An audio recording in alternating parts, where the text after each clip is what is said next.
hello happy birthday to you happy birthday to you નો ખારો હોય birthday dear Dev happy birthday સમજો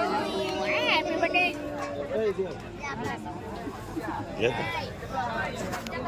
હાલો હાલે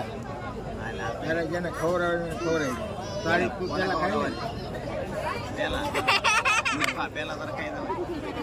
એનો બર્થડે છે જ પેલો કઈ નહીં પેલા પપ્પાને મમ્મીને પછી બધાને ખવડાવે મમ્મી પણ આગળ બેઠા છે લે લાવ એમ કાપી દો ફ્લાવર દેતા નહીં મમ્મી એને દેવ મારા થોડાક થાય ને એટલે મને સેલે લેવા કાકાને મને દેતો નહીં અહીંયા પેલા આપજો ભૂખ લાગી છે બહુ